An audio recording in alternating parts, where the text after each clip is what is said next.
Good morning all of you, hope you are doing well. तो आज का जो टॉपिक है वो ये है कि लोग जो घोड़ा ख़रीदने की प्लानिंग कर रहे हैं, बहुत सारी क्वेरीज़ आती हैं मेरे पास रोज़। तो घोड़ों का आज का कॉमन सवाल यही होता है, लोगों का कॉमन क्वेश्चन यही होता है कि हमारे रिक्वायरमेंट्स क्या है अगर हम घोड़ा ख़रीदते हैं तो। बजट हो गया, जैसे बजट क्या होना चाहिए, और ब्रीड्स में फ़र्क पूछते हैं कि थॉरोब्रेड्स में क्या है, इसकी केयर कैसे होगी, या फिर उसकी देसी की एक इंडियन ब्रीड की कैसे केयर है। और बहुत सारे चैलेंजेस हैं घोड़ा पालने से पहले। तो रिक्वायरमेंट्स है, सॉरी। तो वो रिक्वायरमेंट्स क्या क्या हैं मैं आज उसके बारे में डिस्कस करूँगा। अपना स्पेस देखिए, आप घोड़ा कहाँ पाल रहे हैं, जगह आपकी जगह क्या है, घोड़ा कहाँ पालना चाह रहे हैं। तो जैसे डाउनटाउन में हम घोड़ा पालते हैं, जो अर्बन एरियाज़ हैं, सिटीज़ हैं, वहाँ जब घोड़ा पालते हैं तो वहाँ पे सब बहुत बड़ा चैलेंज एक ये आता है कि घोड़ा आप चलाएगा। तो सबसे पहले तो आपका यही है कि पर्पस क्या है घोड़ा, वो तय करें, वो डिसाइड करें कि आपका पर्पस क्या है घोड़ा पालने का। पर्पस राइडिंग करना है या फिर ब्रीडिंग करना है। तो ज़्यादातर लोग का दोनों ही पर्पस होता है, कंबाइन स्टेट में देखते हैं कि हमें ब्रीडिंग भी कर लें और राइडिंग भी हो जाए, तो वो ज़्यादातर घोड़ी प्रेफर करते हैं। तो दोनों चीज़ों में स्पेस की रिक्वायरमेंट है। स्पेस की रिक्वायरमेंट क्यों है? क्योंकि आप सिटीज़ में रहेंगे तो घोड़ा चला नहीं पाएंगे, और आपके घोड़े को भी घोड़े के भी जो ज़रूरत है वो भी पूरी नहीं हो पाएगी। जैसे ये ग्रेजिंग है, घोड़े को ग्रेजिंग बहुत ज़रूरी है, घोड़े को चलना बहुत ज़रूरी है। तो वहाँ आप सिटीज़ में तो नहीं चला पाएंगे। तो ये कॉमन सेंस की बात है, जो ख़रीदता है वो भी ये चीज़ जानता है कि मैं घोड़ा रखूँगा तो सिटीज़ में वो पॉसिबल ऑलमोस्ट नहीं है, और वो है मकसद पूरा नहीं होगा उससे, उसका जो पर्पस है वो पूरा सॉल्व नहीं हो पाएगा। तो यही है कि दूसरी चीज़ यही है कि ग्रेजिंग, घोड़े के लिए ग्रेजिंग बहुत ज़रूरी है। आप कुछ भी खिला लें घोड़े को, कुछ भी कर लें, उसकी ग्रेजिंग बहुत ज़रूरी है, वरना वो बहुत सारी प्रॉब्लम्स का एनकाउंटर होता है, जैसे कॉलिक है और भी प्रॉब्लम्स हैं। घोड़े के पैरों की प्रॉब्लम है, वो खड़े खड़े एक जगह पे, उसको जगह नहीं होगी तो वो लंजिंग नहीं कर पाएगा, पैडॉक में घूम नहीं पाएगा।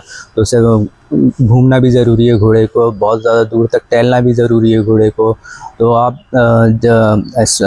सिटीज़ में कहाँ घोड़ा चलाएंगे? उसके एक तो बहुत बड़ा इश्यूज़ ये आता है कि नाल का इश्यूज़ आता है, हमें फेरियर सही नहीं मिल पाते हैं, प्रोफेशनल फेरियर्स की बहुत कमी है इंडिया में जो हमने देखा गया, और भी जगह होंगी। तो फेरियर ही एक अलग ही डिपार्टमेंट है उसका। तो उसमें नाल हम जो लगा रहे हैं, कैसे लगा रहे हैं, वो एक्सपर्ट से लगवा रहे हैं।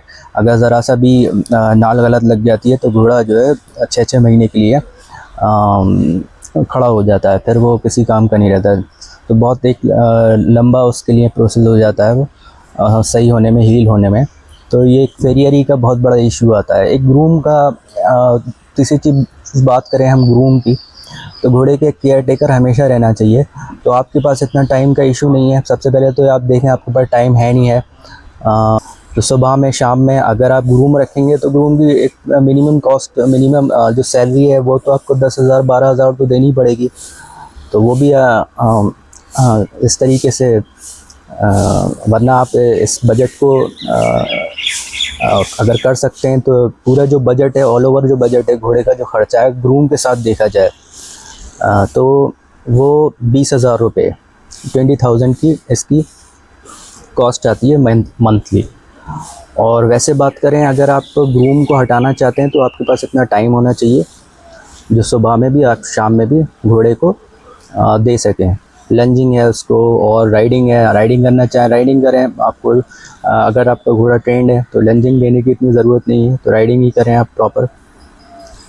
और चीज़ जो और इश्यूज़ ये हैं कि बहुत सारे चैलेंजेस हैं, ब्रीड के चैलेंजेस हैं, स्टेबलिंग के चैलेंजेस हैं। तो आपकी स्टेबलिंग कैसी है? वहाँ पे पानी नहीं होना चाहिए जो भी आपका स्टेबल बन रहा है। तो वहाँ पर पानी जब बरसात में पानी जमा नहीं होना चाहिए कहीं से भी। तो ये बरसात में सबसे ज़्यादा घोड़े बीमार पड़ते हैं बरसात में, या फिर एक्सट्रीम कोई भी वेदर होगा वहाँ घोड़े बीमार पड़ेंगे। तो आपको धूप देखनी है, आपके स्टेबल में कहीं से इतनी धूप नहीं आनी चाहिए, इतना सनलाइट मतलब सूरज की इतनी वो नहीं होनी चाहिए तपिश के ऊपर का आपकी हाइट भी स्टेबल की जो हाइट होनी चाहिए वो अच्छी खासी होनी चाहिए उसकी मतलब घोड़े से डबल ही होना चाहिए तभी घोड़ा खड़ा भी हो जाए तो घोड़े को कुछ चोट वगैरह ना लगे। तो उसमें हीट भी नहीं रुकेगी, अगर हीट भी सूरज की तपिश से तो आपका जो ऊपर का जो लेंटर है, जो ऊपर का जो शेड है वो टीन का नहीं होना चाहिए, वो एक इंसुलेटर टाइप होना चाहिए। ये धूप पड़ रही है तो धूप से हो रहा है, सर्दी पड़ रही है तो सर्दी, घोड़ा सर्दी में बीमार हो रहा है, गर्मी से तो गर्मी ज़्यादा लग रही है उसे। तो इन सब बातों का ध्यान रखना चाहिए स्टेबलिंग में। स्टेबलिंग की स्पेस भी घोड़े से ट्रिपल होना चाहिए ताकि घोड़ा घूम सके वहाँ पे, ये घोड़ा घूम सके वहाँ पे, लेट सके घोड़ा। और भी बहुत सारी बातें हैं जो केयर टेकिंग की है। केयर टेकिंग में तो बहुत सारी बातें डिस्कस कर सकता हूँ मैं उसमें आपसे। तो जो घोड़ा लेने से प्लान कर रहे हैं तो वो आप अपना यही चीज़ें सारी देख लें, और जो अपना हॉर्स राइडिंग का जो भी है प्रॉपर एक बिट वगैरह देखें, कौन सी बिट लगेगी आपके घोड़े, आप जो भी घोड़ा ख़रीदने जा रहे हैं वो बात का प्रोसेस है। तो हॉर्स सैडलरी का सामान आपके पास होना चाहिए, आपका हेलमेट वगैरह सारी चीज़ें रिक्वायरमेंट्स होनी चाहिए जो आपकी किट है घोड़े की। और तो यही सब बातें, ये सब ध्यान में रखनी है। घोड़ा ख़रीदने से पहले आपको एक बजट डिसाइड करना है। तो बजट आपका यही रहेगा कि अगर अच्छा घोड़ा लेना है तो अच्छे घोड़े के लिए आपको पैसा भी इतना ख़र्च करना पड़ेगा, और अगर वैसा ही घोड़ा लेना है तो जितना पैसा खर्च करेंगे उस हिसाब से आपका बजट रहेगा। तो अगर घोड़ा अच्छा लेना है तो ज़ाहिर सी बात है उसके लिए पैसे भी ज़्यादा खर्च करने पड़ेंगे। तो मार्केट में जो रेट चल रहा है घोड़ों का वो अराउंड 1 लाख से शुरू है, जो भी बेकार से बेकार घोड़ा है, और तो उस हिसाब से आप उसको जो है कैरी कर सकते हैं घोड़े को। Thank you very much for watching the video.